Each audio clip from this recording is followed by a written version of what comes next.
Hello, nice to meet you, Tisha Mary. Nice to meet you, dear. How are you? I'm good. I'm Biru Quinta, a Makerere University student, year Okay. 2.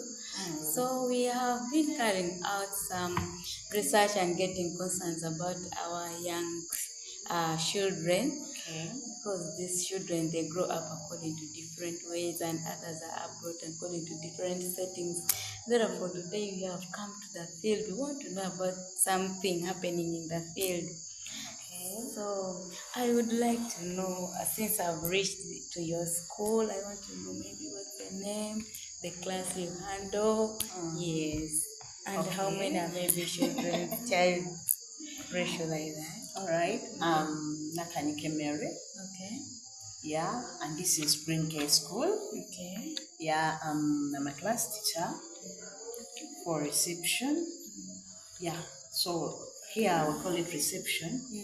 Because the receptionists, our graduates, 5 to 6 years. Yeah, and I'm the head of nursery section here. Nice to meet you. That's so great. Yeah, so about my class, I'm handling 18 learners. Oh, yeah, that's so nice. So what is that one type of routine that they like so much, or the type of play they like so much?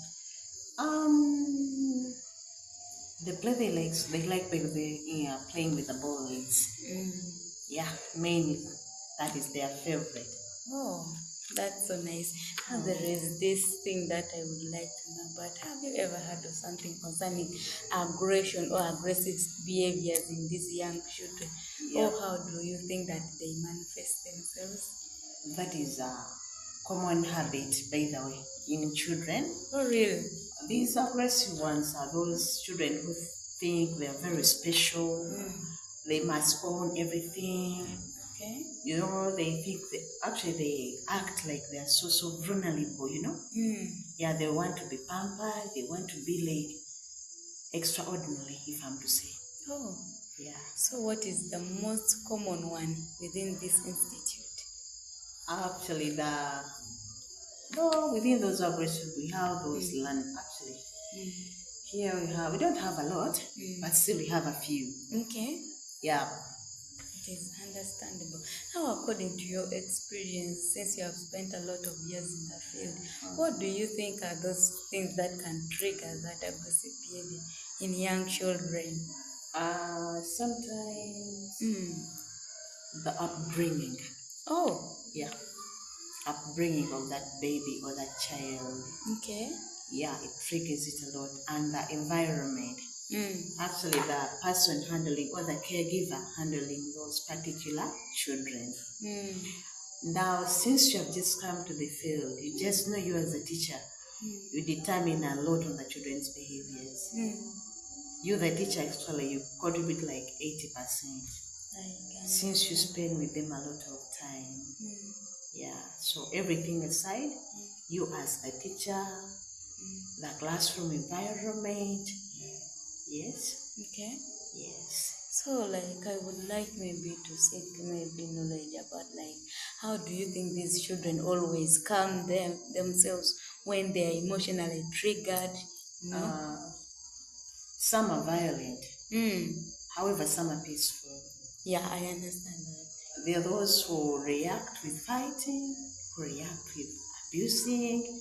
Actually, you know, as little children, some use vulgar even. Yeah. But of course, they don't mean to, but they use anger issues. But we have these few ones who can at least, you know, calm the situation without fighting.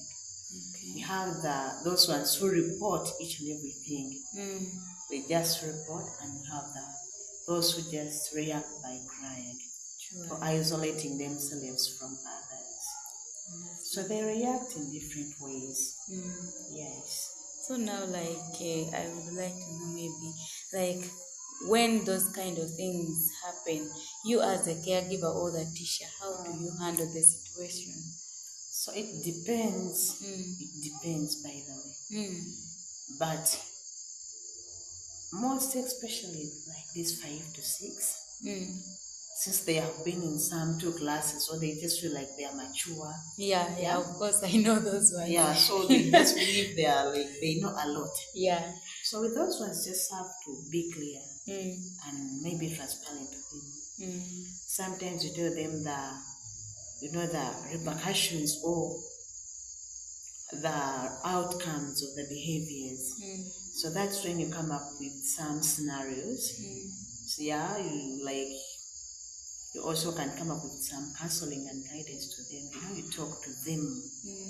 Yeah. Sometimes there is these cases you find like when a child becomes rampant in a certain behavior, the caregivers get so much annoyed and get so much overwhelmed of the certain specific behavior in the child, and sometimes they separate. Others they begin ignoring. I hope that is not maybe how you do it. How do you do it? A teacher, a ECD teacher. Yes. Actually, can I call them mood swings or those hunger emotions? Yes. You must control them. Actually, they have to be at 0%. Of course, these children are annoying, but you have to be very understanding. Yeah. Very. And another thing, I don't believe in isolating them. Because sometimes isolation actually just makes the thing worse. Sure. You just have to let them be. They socialize with others as you keep on guiding them. Yes. Okay, that is so nice of you. It is not an easy issue. Children, they are always young, but it is not something that is so easy. So I would like maybe to find out something like how do you help those children to be able to recognize and name their feelings, that maybe I'm annoyed, I'm so happy today. Okay, in this era, you just have to make these children speak out. Yeah. You just have to make a free, a safe space, a free space for them to speak out. Okay. I encourage speaking out. I encourage a free environment. Okay. Yeah, they have to speak out because that is the best way to go. Yes. Then how do you guide them to choose what to do? Maybe if they are frustrated, if they are angry, they don't want to know about anything. How do you guide them? So these young children, sometimes role playing is the way to go. You role play, storytelling. So sometimes we go to some visuals, maybe give them some animations. When you want to bring out something clearly, they enjoy using their body parts. Surely. The eyes, like they have to listen, and sometimes they just have to let maybe the nature do it for you. Okay. So I've heard you talking about the types of play. You talked of the role play, the visuals. Okay, like you mentioned a lot of them. I would like to know which one is the best type of play that they prefer and they love most. I cannot tell you the best, but there are many. Learners have different tastes and preferences. So you just have to know your learners. But the games you choose, you must make sure they come up with some skills, the likes of patience. Actually, these patience, it helps these aggressive ones at least to shape up. Surely, to be able to manage their emotions. For instance, actually, sometimes when you have materials, like you can choose to give them a few. Not because you don't have the materials, but you want them to learn how to share, and then for them to learn like turn taking. Understand. Yeah. So you cannot choose. These young ones, they easily get bored. Surely. So you have to keep on being creative, changing from time to time. Today give them this, another day give them. You have to surprise them at least. Surely. Yes. So now, I know it is not something easy to handle children as a caregiver or a teacher. I'd like to know what are the challenges maybe you feel like you go through when supporting these children to develop within their communities. Okay, the challenges, one of them not here, but I've been different centers. Sure. Not in our brain care, but the school environment. Sometimes it makes it so challenging. Like some schools, like they have their policies. Some policies like which may like hinder you from supporting these learners. Now just take an example, you're teaching a director's child, maybe. Surely. That child knows, actually she knows maybe she's also your boss. But again, you have to train. So if the school also puts like a lot of energy, or like they take her as big, he or him as a big deal, that is a challenge. So that school environment. Some schools like they give large classes to teachers. Okay. Yeah, there are those schools where you find like there are 50 learners being handled with one teacher. The teacher-child ratio becomes completely so off. Yeah. I know. And maybe lack of motivation, as teachers. Because however much a teacher, when a teacher is demotivated or when a teacher is not motivated, for instance, like just take an example, just for a teacher waiting for a salary, you don't pay the salary, there is no allowances, it is like the teacher, something that can give morale. Yeah, the teacher is really demotivated. So how can the teacher motivate your learners or shape the learners? All the time the teacher is not going to be feeling well. Yeah. It is not easy. Then another challenge is the family community influence. Yes. In fact, I was dashing to that one. So how do you think like these the communities, they influence on the life of these children? They influence them a lot because the children grow up like from those communities.